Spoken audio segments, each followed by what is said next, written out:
نأسسني ذريا تشكي ويشفني مرات حتى نأسسني ذريا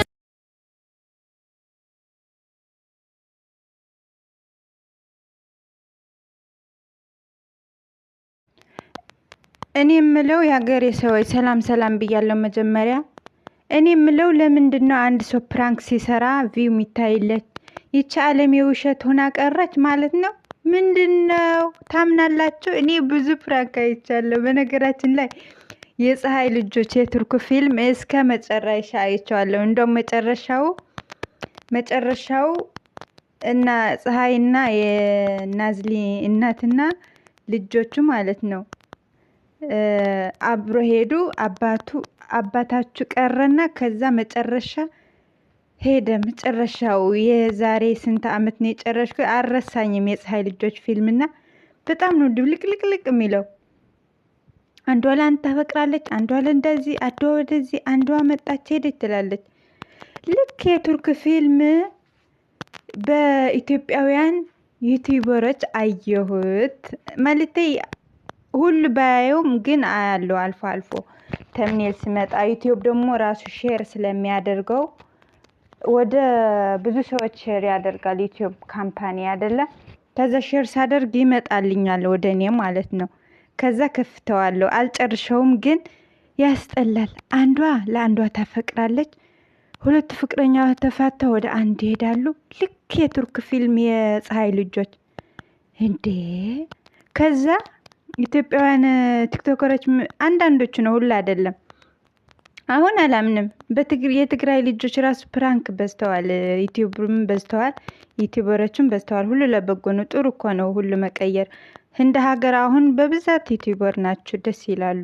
ልክ እንደ ህንድ ሀገር መሆን አለበት ሀገራችን። መብዛት አይደለም ችግሩ፣ ግን ፕራንክ በዛ። ማመን አቃተኝ። የትግራይ ልጆች አሁን ራሱ ሰሞኑ ራሱ በዲቪ ሚል ፕራንክ ለእናታችሁ ይሰራሉ ምናምን። በነገራችን ላይ ታደላችሁ አባት ወንድም ያላችሁ ፕላስም ፕራንክ የሚደረግ ሰው መኖራቸው ራሱ እድለኞች ናቸው። እሱ ነገር ደስ ይለኛል በቃ። እና ግን ፕራንክ በዛ። እኔ ደግሞ ፕራንክ ሲበዛ ቅጥል ድብን ነው ምለው። እንዴ ምን ነው እንደነ መምህር ተስፋዬ ትምህርት ለምን 400,000 300,000 አያዩም እንዴ? በቃ ይቺ ዓለም እንደዚህ ናት ለነገሩ። በቃ እኔም አሁን ለእንደዚህ አስተያየት ለመስጠት እፈልጋለሁ። አስተያየቱ መስጠት እፈልጋለሁ። ፕራንክ በስተዋል ባጭሩ። እና ደግሞ በህማማት የተመሸሩ ሰዎች ደግሞ አረገዝኩት ብለው ፕራንክ ሰሩ። እንዴ የህማማት ልጅ እንዴት ሊወለድ ነው በህማማት የተሰረገ? እንኳን ክርስቲያን ሙስሊም ራሱ ክብር አለው ለህማማት ቀን ማቴ ያውቃሉ።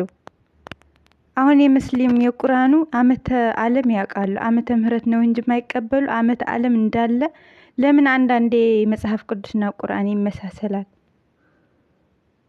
ግን ችግሩ ዓመተ ምህረትና ዓመተ ዓለም ልዩነት አላቸው። እኛ ሁለት ነው የምቀበለው፣ ብሉይ ኪዳንና አዲስ ኪዳን ማለት ነው። ልክ ፕሮቴስታንት ብሉይ ኪዳን አዲስ ኪዳን ስንት መጽሐፍ ፔጅ እንዳለ እናውቃለን ሁላችን። ልክ እንደዛ ነው። ግን መከባበር የሚባል አለ። እኛ አሁን እንዴ ምንድነው እንደዚህ ፕራንክ አበዛችሁ? ከብሬ ነው ፕራንክ አታብዙ። ሪሊ ላይ ፈቱ። እኔ አሁን አንዳንድ ጊዜ እንደዚህ ሆንኩ ሲል አንድ ሰው በተምኔል ሆነ አይ ፕራንክ ነው እላለሁ። አእምሯችን በቃ ኦልሬዲ የፕራንክ ሆነ። እውነት ሲሆን አናምንም። እና ፕራንክ አታብዙ። ማትሰው መፋጃ ክቴር እንዴ መቼ እንደተጀመረ ፕራንክ ባላቀውም። እና ሐባይብ ገልቢ ለኔም ሰብስክራይብ አድርጉኝ። በነገራችን ላይ እኔ ማለት በዙሪያ ያሉት ሰዎች ለቪዲዮም አይሆንም ለፕራንክም አይሆንም። ከምር በቃ እኔ አሁን አልወድም አይደለ? ልክ እንደማይወደው ማይወድ ሰው ነው የሚደርሰኝ። በቃ አለ አይደለ? እና ቪዲዮ ከመቃጠል ዝም ብዬ አንድ ይሁን ሁለት ይሁን ከጊዜ በኋላ የሚሰማው ሰው ስላለ ዝም ብዬ ልናገር። ወይኔ ተቃጥዬ እኮ ነው ልሞት። ፕራንክ አንድ ሰው ፕራንክ ነው ሲል በቃ ክፍል ምን ነው ሪሊ ታሪክ አይሰማም እንዴ? ምንድነው ህዝቡስ? አሁን ቲክቶክ ብዙ አመት እኔ 5 አመት ቲክቶክ በቃ ቲክቶክ አካውንት ከከፈትኩ ማየት ብዙ አመት ነው የሆነኝ። ዝም ብያይ ነበረ። እንደውም ማየቴ ኤርትራውያን ነበር መጀመሪያ ቲክቶክ የከፈቱ ማቃቹና ግን ማየት ነበርና ግን እኔ ራሴ ከከፈትኩ 5 አመት ሆነ። 2020 በፈረንጆች ወይ ኮሮና ታይም ነው የከፈትኩት። ግን የዛኔ እኔ ፊት ለፊት የመጣ የመምህር ተስፋዬ ትምህርት ነበረ። በዛ ቀጠልኩት እግዚአብሔር ይመስገን።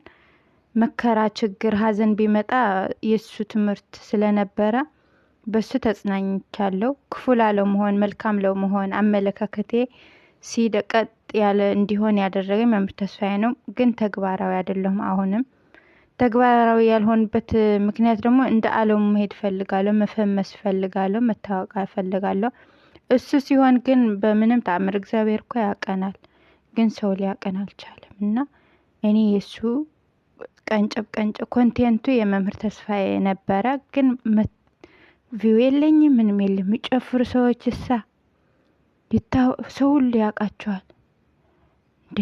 አሁን አልማዝ የምትባል የወለ ልጅ መጀመሪያ ጨፋሪ ቲክቶከር ነበርና ሁሉ ሰው ያያታል። ስንትም ሺ ነው ስንት ጥሩ እኮ ነው። ግን በመልካም ነገር ለምን ሰው አይታወቅም ነው። አሁን እኔ መንፈሳዊ ሰው ሁሉም ማወቅ ጥሩ ነው፣ ማየት ጥሩ ነው። ካላየን አንፈርድም፣ ካልሰማን አልፈርድም። ግን ሰምተን የት እንውሰድ ነው እንጂ አሁን ዘፈን ኃጢአት ነው፣ ዘፈን አትስሙ ይላል ቃሉ እግዚአብሔር። ግን ቲክቶክ ላይ ይመጣል፣ እንሰማለን አንዳንዴ ምናምን። እንዴ ከዚህ ዓለም ብለን ብንጠፋ ነው እንጂ ዘፈን የምናቆመው እንዴት ሊሆን ይችላል ብለን ወደ ዘፈኑ እንገባለን። እኔ አሁን ስንት ጊዜ ንስሐ ገባሁት፣ ስንት ጊዜ ወደ ኃጢአት ገባሁት ቢቆጠር በስመ አብ ወወልድ ወመንፈስ ቅዱስ። ደግሞ ሀገር ቤት እኮ ብዙ ጊዜ ነው የምመጣ። እኔ ከወጣሁት 11 አመት ሆነኛል ከሀገር ቤት። ግን ከ11 አመት ከ4 ወር ምናምን እረፍት ወስጄበታለሁ ሀገር ቤት ማለት ነው። ሀገሬ ሁሌም ነው ምገባ በ2 አመት። እኔ የነበርኳቸው ሰዎች በጣም ጥሩ ናቸው። በዙሪያዬ እኔ የስጋ ዘመድ አባት ከድሮም ያው አሁንም በሞት ተለዩን፣ ግን ብዙ እንትን አልልም ነበረ እና ጥሩ ናቸው። እግዚአብሔር አምላክ ነው እንደዛ መልካም አድርጎ የሰጠኝ ብዬ ነው ማምነው። በዙሪያ ያሉ በውጭ ሀገር ሰዎች በጣም እኔ አይናፋር ነው እንጂ ነኝ እንጂ ስንት ሆን ነበረ። ግን ያው እግዚአብሔር ይመስገን ከኔ ባሰ የሞተ ያበደ ብዙ ነገር አለ እንጂ ሀገር ቤት በመጣሁት ቁጥር ራሱ በየዋህነቴ በመልካምነቴ ሰው አምኜ ብዙ ነገር ሆኛለሁ። ማርያምን ብዙ ነገር ነው የሆንኩት በማምናችሁ ሰዎች። በቃ 1 አመት ይጎዳና በቃ አሁን ይስተካከላል ብዬ ይደገማል 3ኛ 4ኛ በሰው አንዳንድ ሰዎች ምክንያት ራሱ ተስፋ ቆርጥ ነበረ። ግን ሰው አንድ አይደለም። እንደውም ገጠመኝ ስሳ መምህር ተስፋዬ ያስተማረው ትምህርት አስታውሳለሁና እሱ አይቼ እንደውም አመለካከቴ ቀይሬያለሁ። ሁሉ ሰው አንድ አይደለም በሚል ማለት ነው። ምክንያቱም ብር ሆነ ገንዘብ በጣም ያሳስተናል። አደራ ሰጠን ሳይሰጡን ሲቀሩ በጣም ያናዳል። ደግሞ እንደኔ አይነቱ ማርያምን እኛ ሰርተን ነው የምናገኘው እንጂ ከምን ተሰጠን ስጦታም አይደለም፣ ሰርተን ነው። የኃጢአት ገንዘብም አይደለም። ሰርቶ ያገኘ ሰው የኃጢአት ብር የሁሉ ነው ማለቴ። ሌላ ሀገር ወጥተን ብንሰራ የሚሰጡን ሌላ እንትን ቢሆንም ግን አባርከን አስራት በኩር ትንሽዬ ቢሆን። በነገራችን ላይ እኔ አስራት በኩር በብዛት ከእግዚአብሔር ሰርቅ ያለው ማለት ይቻላል። ብዙ እንትን አይደለሁም እና እግዚአብሔር አምላክ ይቅር በለኝ። ለዛም ይሆናል አንዳንድ ጊዜ ገንዘባችን በከንቱ አንዳንዴ በቃ ጽጽት የሚያደርገው እሱ ነገር ነግራቸዋለሁ። ስለሱ ነገር ግን ስላለፈም ምንም ማድረግ ስለማልችል ግን ብዙ ጊዜ ነው ስቶሪ በደንብ አድርጌ ነግራቸዋለሁ አንድ ቀን። ግን ባጭሩ ስለ ፕራንክ ነበረና እኔ ትንሽ አውርቻለሁ የመሰለኝ አወራሁት። ባይ ቻው።